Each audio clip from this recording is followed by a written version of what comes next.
Hello, good morning, good afternoon, and good evening. Welcome to KnowFOOD Live.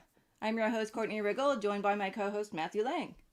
We're pleased to have you join us for Season 2, Episode 4 of the KnowFOOD series. Our program today is KnowFOOD, No Sense, data and knowledge about sensory experiences in food, our first in 2022. For those who are new to our series, KnowFOOD is here to dive deep into the world of food informatics and the Internet of Food. We interview scientists, thought leaders, innovators, chefs, to foster collaboration and advance global food system digitization and democratization efforts. KnowFOOD Live airs the third Thursday every month, but you don't have to remember that. You'll never miss an episode if you click down below and subscribe to our YouTube channel. Hi, everyone. We're so pleased to have you join us on KnowFOOD Live today, or whatever day you end up watching this, since our previous episodes are all available for streaming in case you missed the last broadcast. We thank you so much for tuning in, and your feedback continues to make our episodes better. If you have ideas for new episodes or guests, or you want to be a guest, or you know somebody who would be a great guest, you can email us at knowfood, that's KNOW food, at ic-foods, plural.org, or you can just click the link in the video description, which is a heck of a lot easier. Opening our conversation today with Chef Robert Danhi, founder and chief innovation officer of Flavor 360 Software and a member of the board of directors at the Research Chefs Association. Chef Danhi will walk us through the concepts of a food experience and tell us about emerging technologies enabling food innovators and consumers to capture, share, and analyze food and flavor experiences. Pleased to welcome Professor Julien Delaru, a professor of sensory and consumer science in the Department of Food Science and Technology at the University of California, Davis.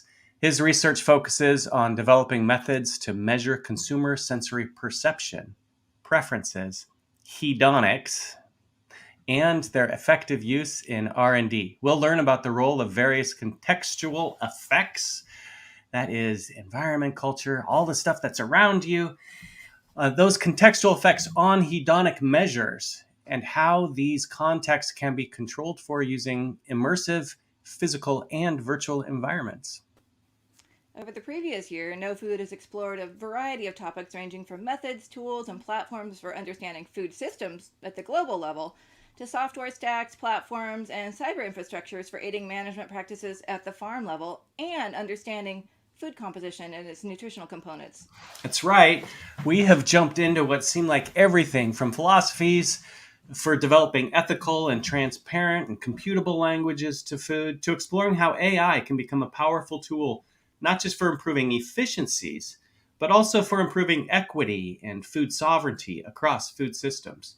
But today we start off 2022 talking about flavor. Why? Because flavor is king. Flavors makes you want food.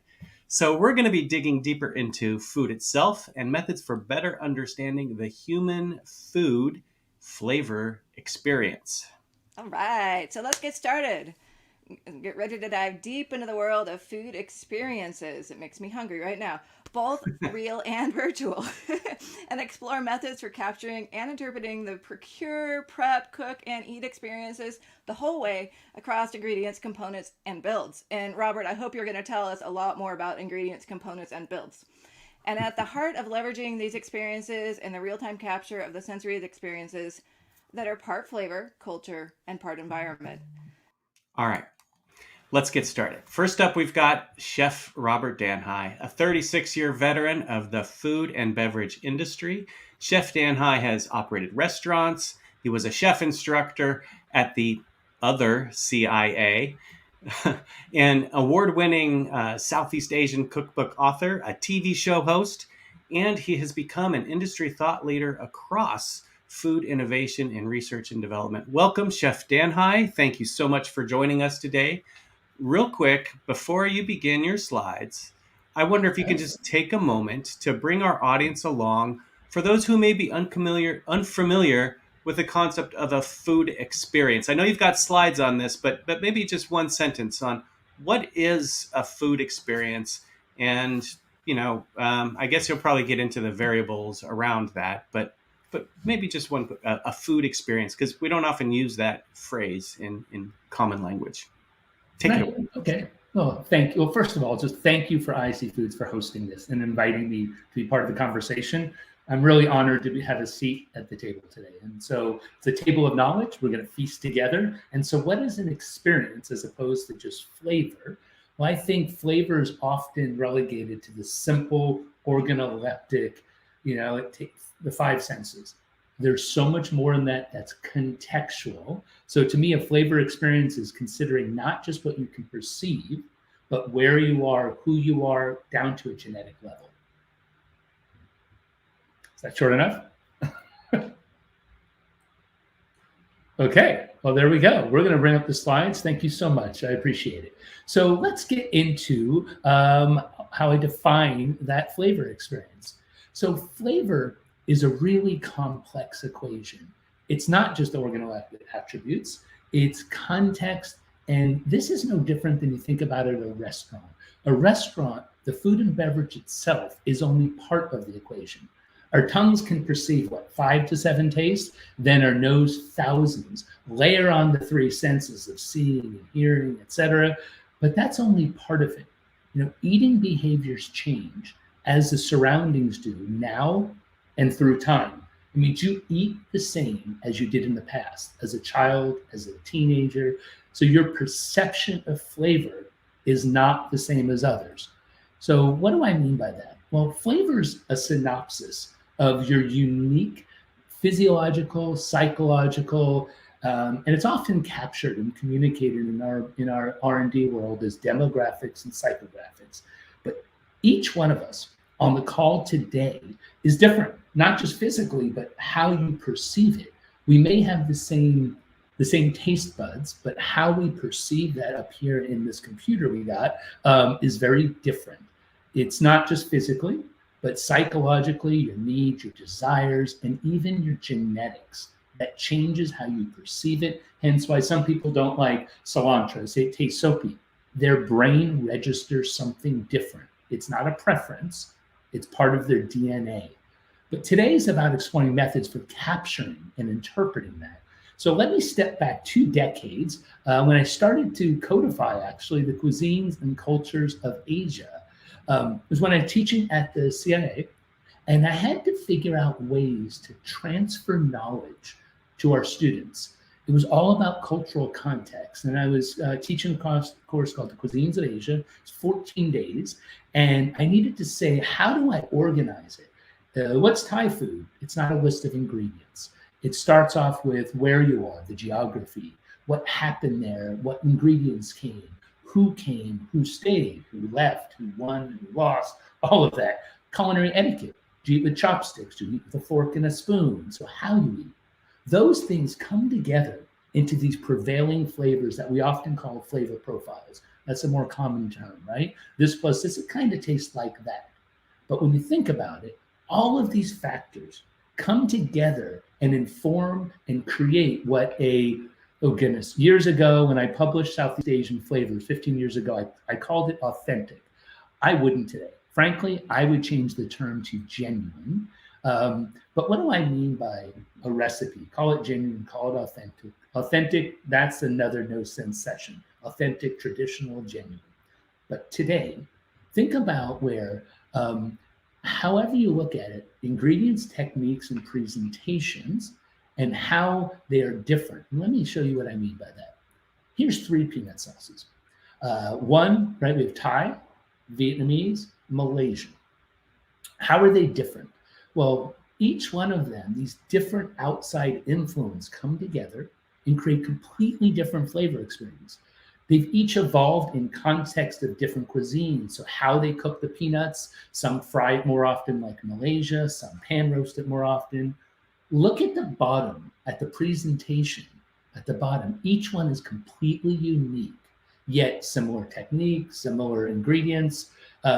Now, after meeting Dr. Matthew Lang, goodness, I think it's 3-4 years ago now, we started to collaborate and bring this to a next level. He said, "But that's interesting, Robert, geography, but I think you mean place." Like, and that's a great point. And when you say history, don't you mean a place and time? Like, yes, that's exactly it.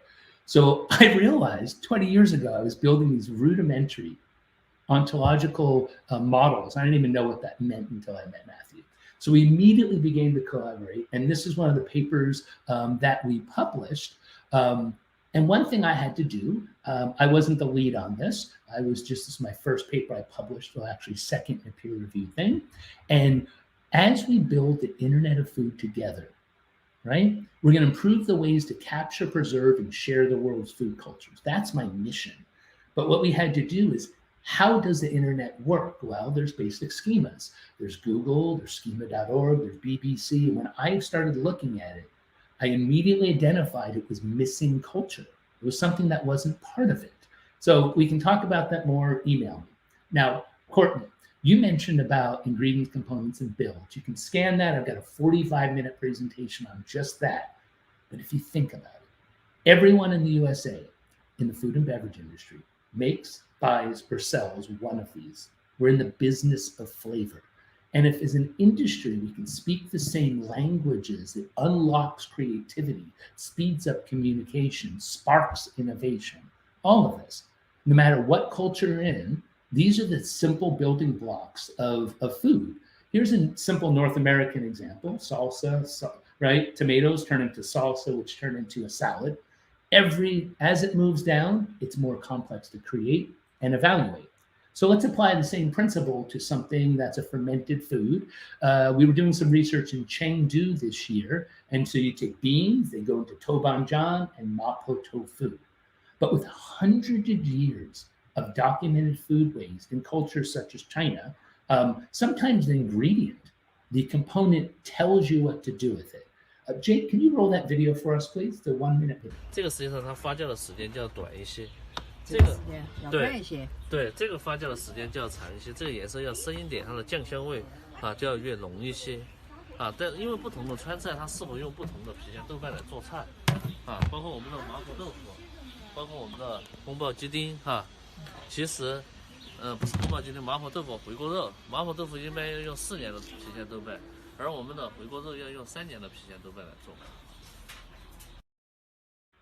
So think about that, right? It says, well, these are cultural norms, and that Pijian Doubanjian, China, Chengdu is the province. Sichuan is the province, Chengdu is the city, Pijian is the area. It must use certain ingredients, be fermented for a certain amount of time to be called that and stamped accordingly. So there's cultural norms that people expect for things to look at and give mapo tofu that beautiful color. But in America, we don't have those cultural norms necessarily. So how do we capture and codify such a complex equation, such a recipe? Well, what we've been doing, here you can see, we're building knowledge templates to capture a complicated process like creating a recipe or a formula. And to me, in any recipe, there's like 5 major data sets. There's the environment, everything from the station setup to the recipe to where you are, the ingredients, the technique, the presentation, and then the evaluation, which we all do as we're tasting as we go along. So this is one way to provide structure to capture these data sets and codify a flavor experience. Now, how does that relate to in a real world? Well, recently we did a project and we've been thinking through how to capture who you are. I mean, that's the context, the environment. So this is a real life example where ancient history is one thing, but what we wanted to find out was how R&D professionals in the United States, what they would do with fermented chili bean paste to create the next generation of flavorful foods. And so we were able to ask them, like step by step, okay, taste it. Have you had it before?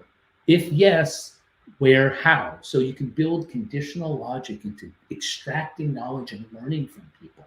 Then they analyze the visuals. What are their expectations? What are they doing? Have they cooked them before? So each one of these is really important. But at the end of it, we wanted to harvest video feedback. And so they gave us a 1 minute selfie style video. I mean, as simple as that. And what we realized, we compared and analyzed all the content from the data that they typed into the survey. Then we analyzed the 240 videos because they tasted 4 sauces. And we realized, this was an epiphany for me, was that people, right, they say what they feel and they write what they think. But I think with sensory science, we often have people fill out forms.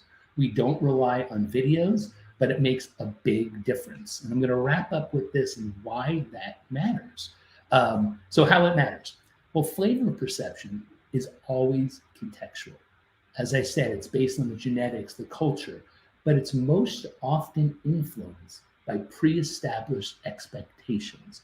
How many times have you ordered something in a restaurant? You're like, oh, it might be delicious, but it's not what you expected. So often, expectation is set by the menu description, the packaging, the branding. So here, are these a sauce or a flavorful paste? How can you tell with a picture? It gives you a little insight. Okay, is it a sauce or a paste? Now, so what? What's the reason to care? The situation here is that we discovered in this research of these professionals that sodium expectations were different from a paste, an ingredient, to a sauce, a component. And that was based on the rheology, the texture. For tasters that said it was too salty, they thought of it as a sauce. Well, it's too salty, it's a sauce. For those that identified it as a paste, they realized it was an ingredient and used to create components. So that could change the entire way package, label, market, and sell a fermented bean paste, or frankly, any menu item, etc. So we're going to have a conversation. If you want to learn more on YouTube, we've got tons of videos and some cool stuff. I look forward to the conversation, and I can't wait to hear what Julien has to say. I'd say let's take it from there. Awesome. Thank you, Robert. And before we switch gears, let me just ask you, you've kind of alluded to this, but how do you see being able to more accurately record and analyze these food experiences? How do you think that's really going to facilitate changes in kind of the broader food system? Well, fortunately, now that we have these supercomputers in our pockets all the time, that anybody can contribute the highest fidelity way of transferring information, in my opinion, is videos. And what we're going to hear from Julien is like, great, you can capture that, but how do you recreate that? And that's what he's going to share with us. So I think right now, first thing is using videos more, and technology enables you to do that at a scalable, feasible, and within a budget that's reasonable for a food company or just a person. So yeah, I think videos are the key. Great, thank you. Okay, so Pleasure. let's shift to our next guest, and then we'll circle back and have our conversation at the end, and bring Robert back for more of that. But so next up we have Professor Julien Delaru. Julien's a professor in sensory and consumer science at the University of California, Davis, and formerly he headed both the French and the EU sensory science societies. Professor Delaru's work focuses on methods to measure consumer sensory perception and preferences and their effective use in R&D. Professor Delaru, Julien, it's a pleasure to have you at KnowFOOD today. Can you introduce us to the world of sensory science, from the kind of more formal perspective, and how your research helps us understand and improve food and eating experiences? Yes, certainly. I will try. Well, first, thank you for the invitation. It's a real pleasure to be here and have this conversation with you. So I can say a few words about our job as sensory and consumer scientists. So what we do is actually to measure the properties of food. And for that, we use the human senses. And so our 5 human senses are used as instruments. But of course, there are special instruments. First, because, and that's something that Robert just described and mentioned, that we don't have the same senses because of different genes. So we don't have the exact same receptors on our tongue, in our nose, actually in all our senses. So that's a first thing very important to consider, is that there's a huge human diversity. And then, of course, it's not only about the senses, it's all essentially about our brains. We deal with instruments or human beings that think.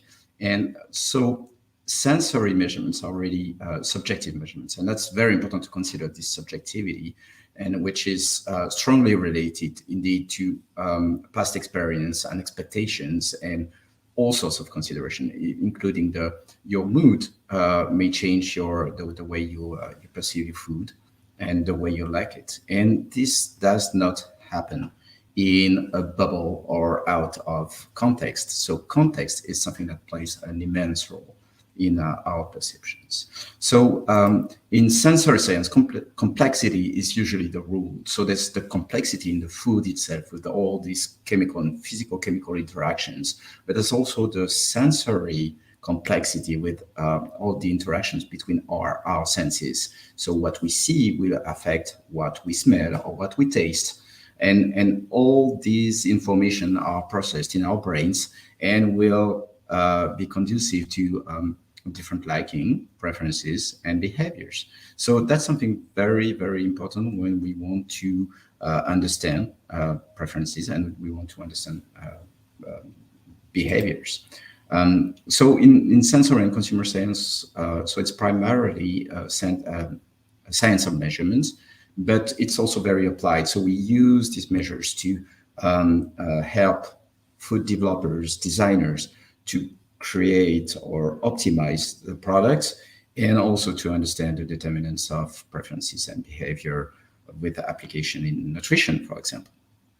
So it's very useful and it's very important because there's, if we think about food developers or designers, there's usually a desire from their part to deliver some quality or some properties with the product they are creating. But there's usually a difference, which could be more or less important, between the intended quality of the product and the perceived quality. And that's true at the sensory level, but that's also true at the functional level and maybe at the upper layer of social and environmental level. So we can start with the developer point of view, but the consumer's point of view is very important. And as I said, so to assess that, we need to use sensory evaluation to have people evaluate the product and evaluate in terms of description but also in terms of liking. So hedonic appraisal is very important, and its consequences, of course, in terms of behavior and emotions, well-being. And again, everything happens in a context. So something I would like to emphasize a little bit, and that has been also mentioned by Robert, is that behavior is really, and consumer experience really a starting point. So let me show you 3 videos of consumers eating, of 3 eating patterns for eating chocolate dessert with a topping of whipped cream topping. So this is, in French, it's chocolat view. And you can see that we have people that eat their dessert layer per layer, but other would mix their dessert before they eat it. And some of them will have spoonful combined layers. So these 3 types of consumers will have different experiences, and they won't perceive the product the same way. So that's very important in this case, and that's very true for many different foods, to analyze the behavior before even starting to measure the sensory properties of that food. So we, in my lab, I do mainly methodological research to measure perception and to measure liking or to do affective testing in general. So I try to develop methods that are more agile and that will be useful for the developers, for the food scientists in research and in the industry. And one of the challenges that we have is to take the diversity of the consumers into account and to capture their subjective perception. So that's for the measurement of the perception. And for hedonic or affective testing, so there's a very high stake in the quality of the prediction. We need to have measurement that would actually predict actual behaviors. And that's a problem if we do that in a very sterile environment of the sensory booth or in the lab, because real behaviors happen in the real life. So we need to be closer, or to try to be closer to real consumer experience and consumer eating context. So first thing we do, for example, is to move from the very traditional way of measuring the sensory properties of the food with trained panels that provides very accurate description of the product, but it lacks the diversity and the subjectivity of what consumers perceive. So we can indeed try to measure and use natural language, and thanks to the data science and calculation power and new ways to capture the feedback and comments from people, we can derive and get in more interesting profiles and much richer, of course, more difficult to analyze. But you can see here that we have a different profile with different words and subjectivity and evocations about childhood, about physiological state or mood. So it's enlarging the scope of our measurement. Something else that I do is try to immerse people in different contexts, because if you want to take the context into account in an experiment, in a study, you can do that in real life, but then you will lack control. So one good trade-off between the sterile sensory booth and real life, where you cannot control precisely what you measure, you can try to recreate an environment. And one way to do that is to use multi-sensory immersive rooms where you have special effects, large screens displaying a context. And using that, I showed that you can have more discriminant measures sometimes, and you can also have access to differences in perception that you wouldn't see if you're just in the lab, in the regular lab. So coming back to the description, so that will work for preferences, to measure the liking and the subjective response of the consumers. But if we go back to the description of the products, here we can see that with this sort of subjective profile, we can have differences depending on the context. You can see that here we have different colored profiles. So the green one is for the standard environment, and then we have two recreated conditions. One was a lunch break in the office, and another one was a cozy evening at home.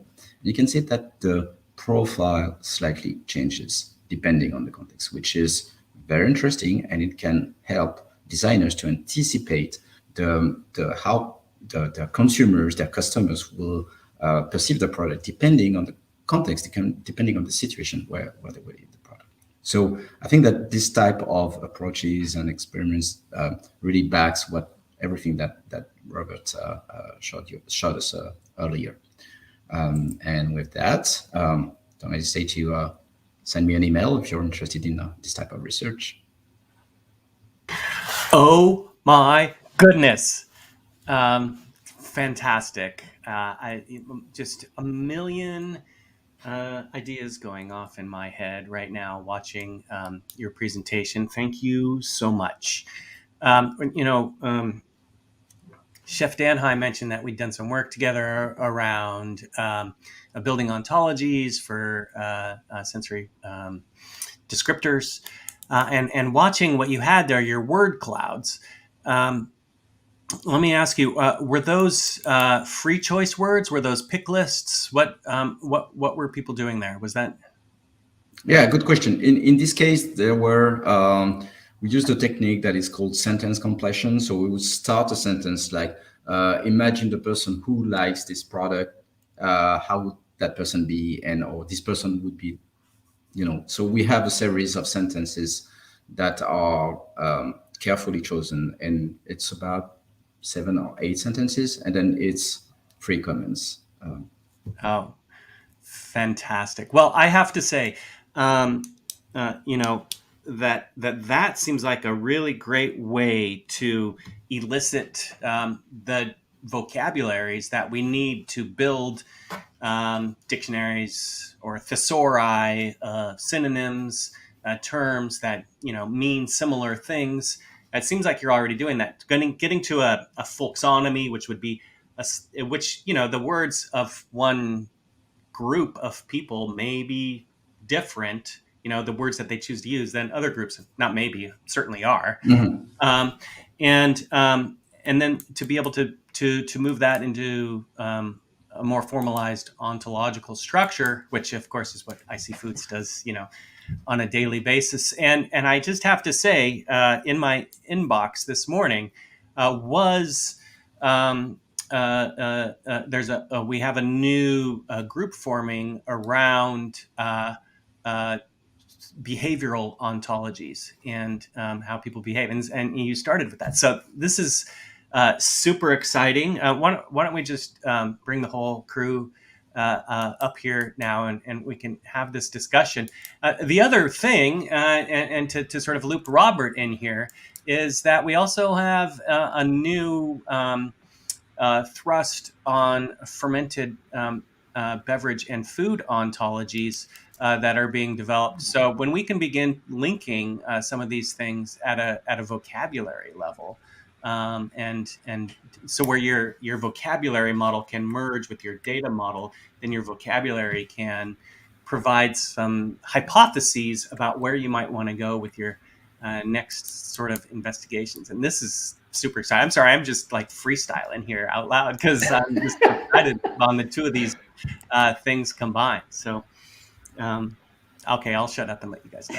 You're the best. Yeah, I mean, clearly exciting, and a lot of different things turning in my mind as well from both the research side but the application side. So on the application side, we do have a question here that I think is really great to pop up right now.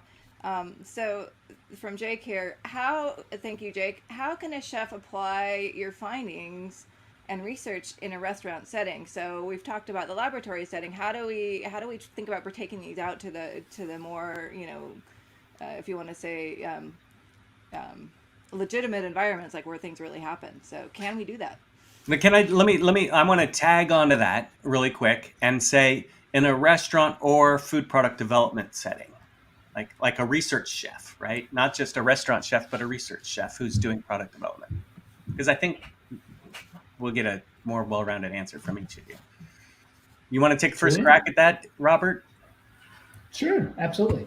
Well, yeah, a couple things. Oh my goodness, yeah, there's so many things going in my mind. I'm trying to focus because what Julien said, it's amazing to see how aligned. But I think as far as applying this, whether you're an R&D chef for a restaurant, because all chefs are R&D chefs, otherwise they're not chefs, they're cooks, right? So, which is equally fantastic. So, cook then chef. But in this case, I think applying it, if you're an R&D chef for a restaurant as opposed to a consumer product goods company, there's similar things. So a lot of what you find about the context in the research would be translated into, I think, down to the level of how things are cut, what serviceware they're presented on, the environment, and the environment would be the textiles, it would be the music, it would be the service staffs, what they're wearing. I mean, it's the entire experience, I think, can be replicated. Hence why I'm so excited for your room to be finished in a couple months so we can model out some of these things, Julien. So yeah, I think it's codifying it, understanding it, normalizing it, and making some just subjective. This isn't mathematics, but I like to say this is qualitative research with quantitative verification, right? You see this many people did, then go try it and see what happens. So let me just pick at what you just said there. You said qualitative research with quantitative verification. So I'm guessing part of that happens as a result of lassoing the words that people are using, or the concepts, I should say, and then getting some metrics around those concepts as you sort of let those things sort of bubble up and emerge as variables. Is that basically what you're saying? Yeah, or something? I think yes. No, that's exactly what I'm saying. But I think really important to this is why, from chefs and sensory scientists need to work together, like in the culinology setting, right? The two things coming together is that the written word, what people text, it goes back to people say what they feel and write what they think, is we need both. People type it and we get the words, people say it, and now we can transcribe those videos easily, search through them. And yes, and then you I don't know. This is what we're going to figure out together. Is how do you say which has more value to it in a sense? But yes. So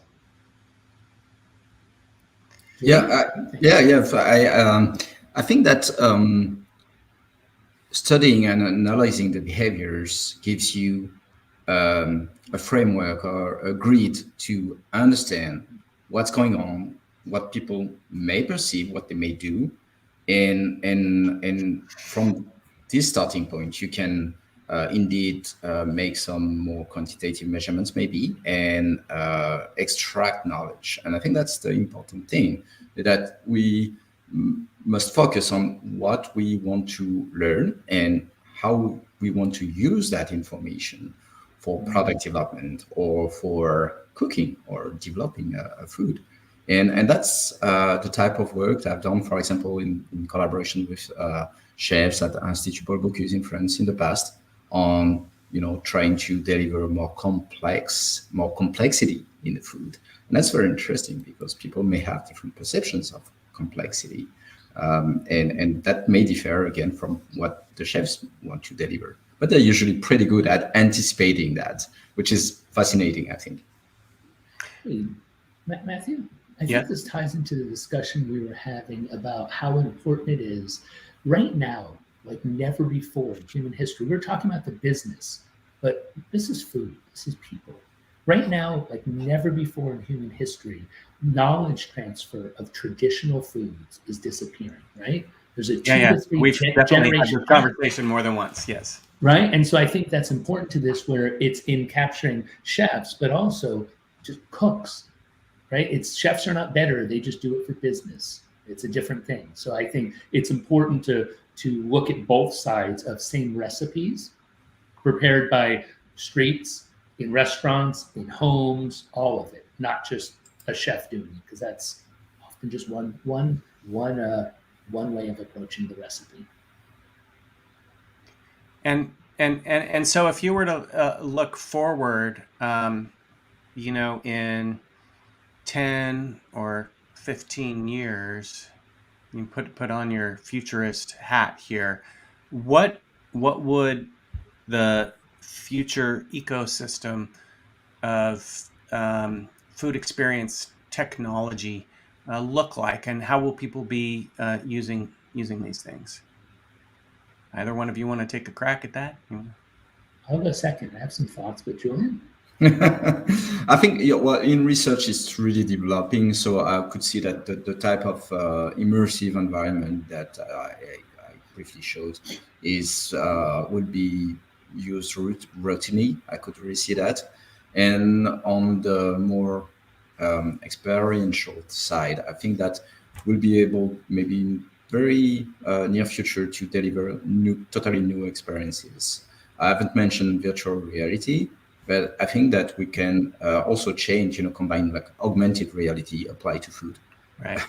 It's probably something very, very interesting, and deliver with this type of techniques, we'll be able to deliver experiences that cannot be that you cannot create in the real world only, if that makes any sense.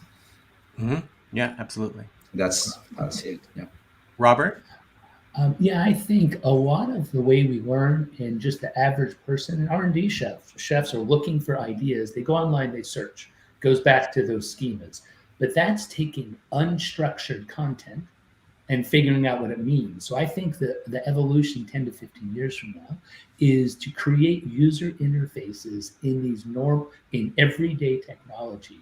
When people capture, there's some structure, right? And so there's ways of codifying it as it's happening, as opposed to after the fact. And it ties into sensors that are telling you how warm it was, what was the humidity, what about this? So you're getting that in real life, so we can recreate it in these virtual realities. Look, I have to say that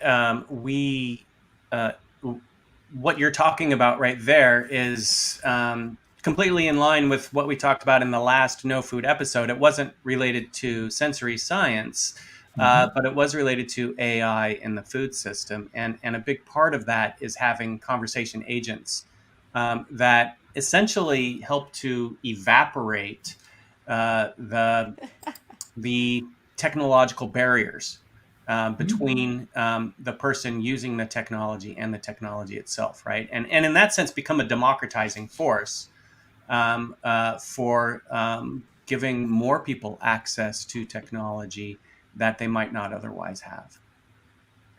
Yeah. So, I think, go ahead, Courtney.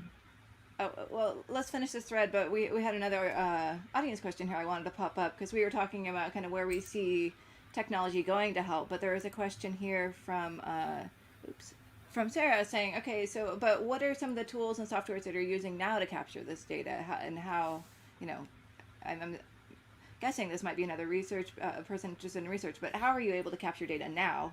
And then also, where might we go with this? Yeah, it's a very good question.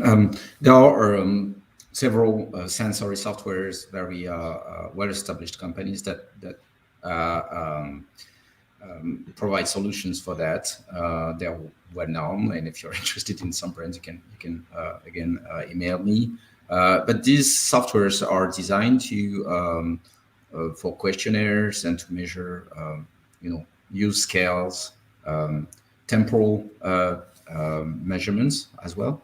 But I think that for capturing free speech in videos, then the flavor of 360 might be an interesting solution, of course. But I think that any mic or any smart speaker could do the job. I mean, and then it's a matter of processing that voice to text and do the data science. So I would say that capture is, especially for text capture or voice capture, is not very critical now.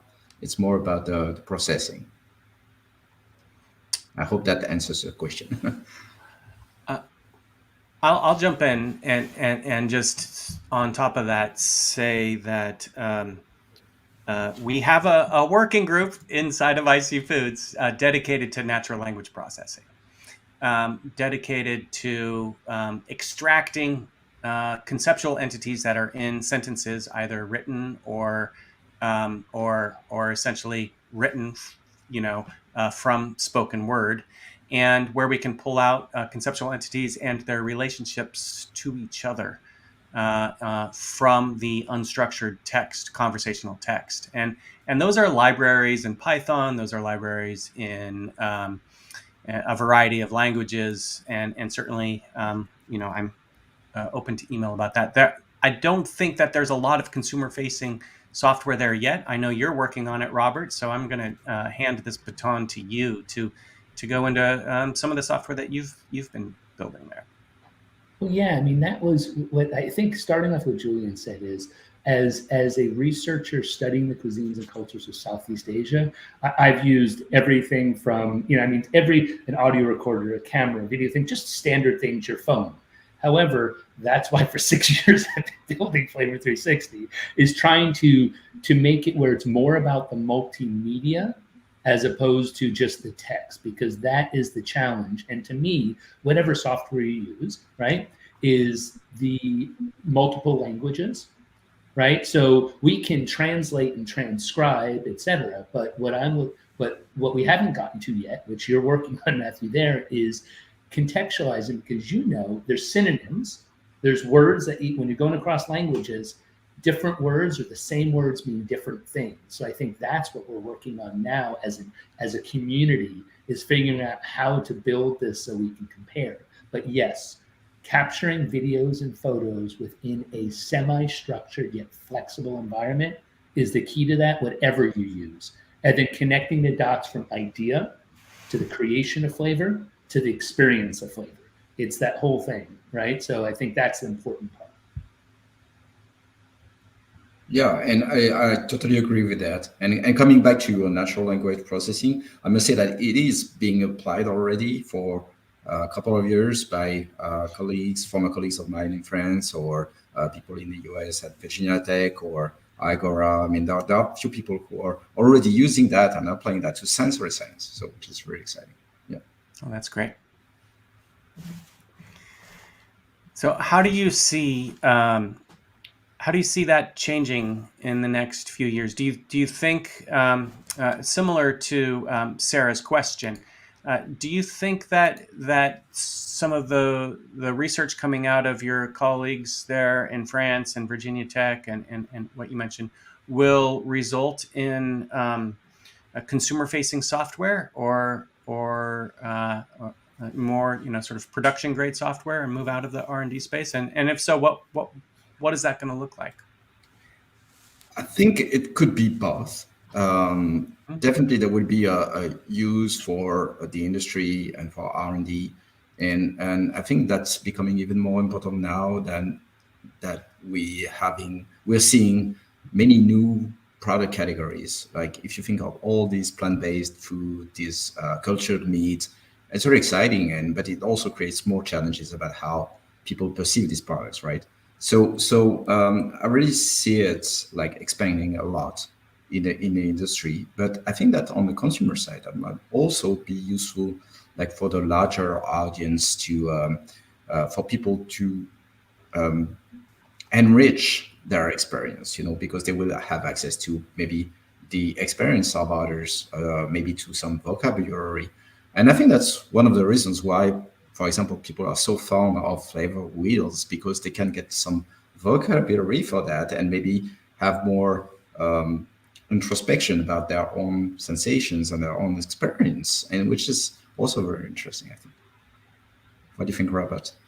Yeah, well, there's a couple of things. One, I think from a top level is it's really about the UX. I think the technology, the backend technology is there. It's just figured, but really for it to be consumer facing, it's about the user interface and how that happens. And I think what's really important is building in hidden conditional logic within the way they interact. So if this, then that. If they perceive this, then it'll ask this question. So that's one thing. Second part is, fortunately, APIs, right, ways to integrate between different software stacks or what have you and communicate information is becoming so commonplace that, for one, between different software that we already use being connected together, and two is looking at the like the flavor wheels. What we're doing now, Julien, to that is, here's a flavor wheel. It's in English because that's my language. The inside is the senses. Everyone knows it. The next one is descriptions. The next one, and as it moves out, the last ring is purely contextual based on where you are. So using technology, you can create interactive flavor wheels that, one, will translate to multiple languages because the synonyms that we're going to work out. Two, you can hear that spoken in your language. Three, you can dive into it and see 10 people say it in context to where they are. So I think the interactivity of flavor wheels is where we're going next. And we're getting there day by day. Wow. That's actually fascinating to me because I love to hate flavor wheels. I mean, flavor wheels are, well, they were great when we had paper. And we could describe things in two dimensions.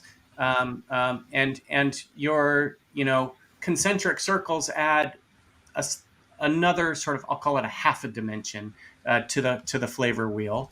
But the problem I have with the flavor wheel is that if you have something, let's just say, I don't know, minty, right? Is it closer to grassy, or is it closer to something that's more sort of mentholy, right? And it's difficult if it needs to be next to three things. If it's equally close to three different things, you can't represent that in a wheel, right? You need to move to a three-dimensional structure, and that's a design flaw of the wheel itself. And an issue I have. Robert, you are just chomping at the bit. Well, because I completely disagree. Well, I agree with, we like to debate on these things. That's the conversation. So yeah. I agree with you, going from paper. But what happens to go to digital, which you haven't seen this, and we still haven't figured out the whole thing, is imagine this. When it says mint, right, then in your own language, well, is it spearmint or peppermint? That's the first thing, right? Botanically, right. What is it? Because that is the one.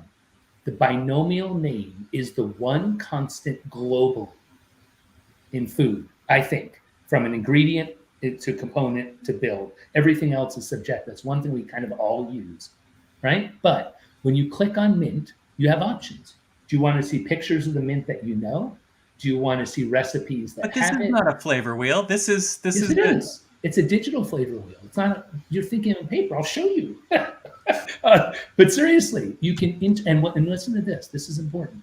When you click on the mint, the flavor wheel. I mean, this is already functioning prototypes. It changes to turn into the mint flavor wheel. Then you could flesh out. So what you're thinking is it's a wheel that's fixed. It isn't. It's an interactive tool. Big difference. So really, the term wheel is a concept and it's not a wheel anymore. Yeah. Well, it's So I think lots of Matthew's wheels. objecting to the visual of the wheel, but here we Robert go. is saying that the wheel has become a specific concept that really has no shape, right? It's and it's really a tool for communication, and it's Right. not much more than that. And I would agree on the dimensionality and all these questions. There are actually tons of questions behind these wheels, including the fact that you're assigning categories where there might not be so clear-cut categories, and also it's different from one people to another. Again, diversity is there, and some research has shown that the perception of flavors may change depending on context or the association between flavors. You know that as a chef, right? Right. Oh, and then Julien, here's a question for you. I have a question about temporal dominance of sensations mapping, right? Which is two-dimensional physically. But what I've dreamed of doing, and I think we can do this together, is, and for people that don't know what that is, it's an XY act. Well, why don't you explain what that map is? Because you'll do it more justice, Julien. I'm not sure I understand your question, okay. but I must say that Robert. So what I mean is, go ahead. Yeah. Go ahead. Okay, what I was going to say is temporal dominance. When you're flavor mapping, and you say what are the senses, how long do you have them, when do they come in? So I taste mint. It's at only a couple seconds after I taste it. It peaks, it comes down. I swallow the food. It ends or it lingers. And you start mapping primary ingredients, primary sensations, primary textures on that. And this is something that's been done for years, and I think it's fascinating and interesting. But again, two-dimensional.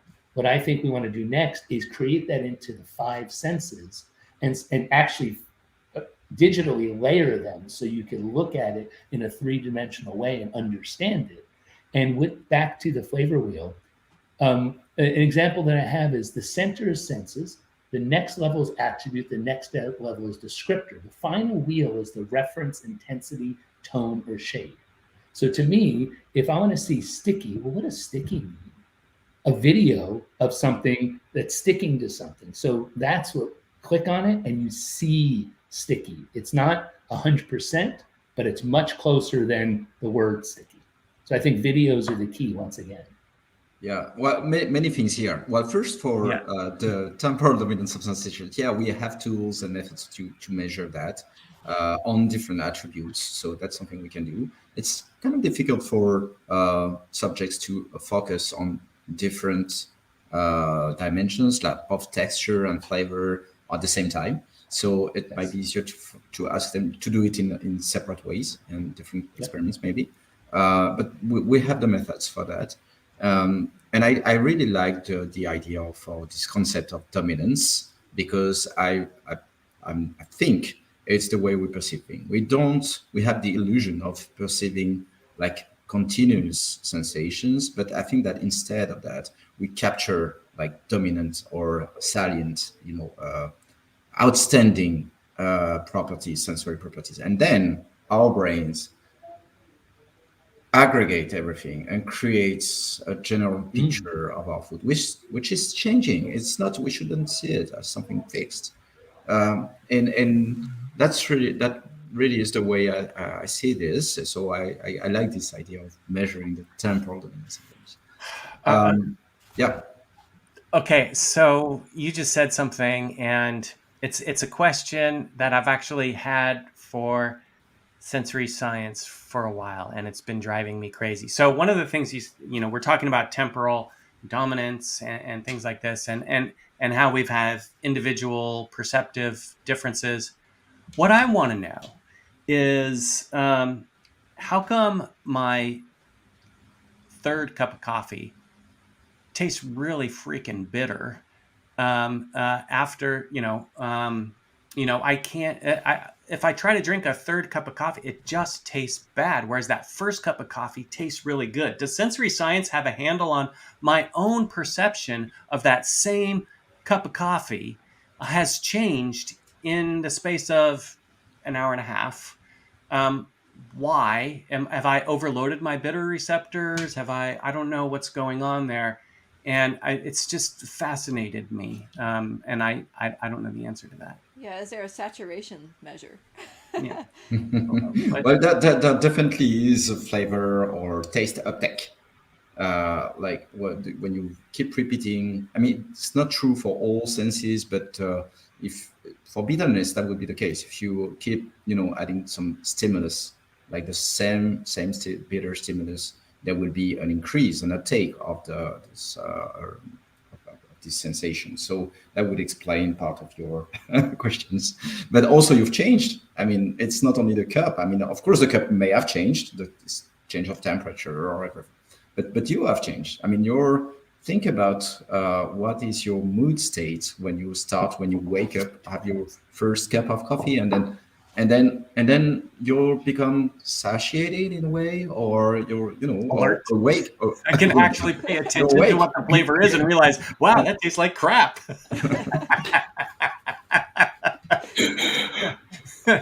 Oh, okay. Thank you, Julien. That makes sense. But on the complete opposite, I think a good example to discuss is there's a difference between a sensation and a taste perception, such as people say, I can't take spicy food. Well, there's different preferences, but the way and Julien, tell me if this is accurate. What I've always said is, pain is it's a sense. Pain is spiciness is a pain receptor. And pain receptor, the example I always use is take your finger, hit it on the table, it hurts. You keep doing that, it gets numb. The more you eat spicy food, the more spicy food you can eat. That's the nature of life. So practice. But some people like pain, some don't. We'll leave that alone. But in this case, I think, is that accurate from a scientific point of view? We could see both phenomena. Depending on the molecule, the spicy or irritating molecule that is capsaicin. Involved. Yeah, for capsaicin, there would be a sensitization. So it would be the opposite, actually. So if you have the exact same concentration and repeated capsaicin stimulus, then there would be an increase in the pain, not a decrease on the short term. At the same session. But I'm saying in the same session. Yeah, on the long term, you would be desensitized. Yeah, if you can train yourself in a way. Right. Yeah, but depending, for other compounds, that would be the opposite. If you keep repeating the exposure, then on the short term you will have a desensitization. So I want to see that research. And you can combine them. I mean, and depending on some people have done so actually at UC experiments on that, combining different irritating compounds and see if there's cross-sensitization or desensitization. That's very interesting. Did you know that capsaicin was used by dentists as an anesthesia or as painkiller? Really? Yeah. They still injected it? I don't know exactly how they use it, but I know they do. Yeah. That's really interesting. And old jazz musicians used to smoke nutmeg, right? So well, you have it. Well, nutmeg was illegal if you had a whole one, right? Because it's a hallucinogen. So yeah, that's what I'm saying. It's got some different properties, but I don't know that we need to go there. In fact, I think we're just about out of time. What a great show, you guys! It's really, really fantastic.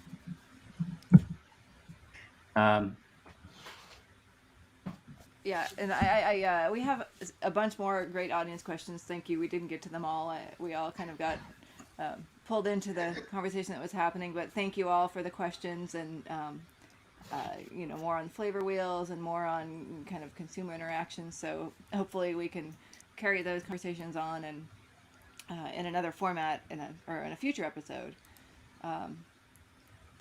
Indeed. Next month, we will be taking another dive into sensory, deeper into the molecular mechanisms, some of which we were just talking about. So join us next month on the third Thursday in February for KnowFOOD, KnowSENSE 2. But for today, and to our virtual audience, please all join me in thanking Professor Delaru and Chef Danhi for sharing your fascinating work with us today on food and sensory. And again, we're all looking forward to more conversations on this. So thank you. Absolutely. Thank you so much. Thank you, don't everyone. forget to the audience that all of our previous episodes are available on our YouTube channel. And if you like what you're doing here, just hit like and subscribe and enjoy some good food over the next month. Thanks, everyone. Thank you, everybody. Bye-bye. Thank you. Bye-bye. Take care.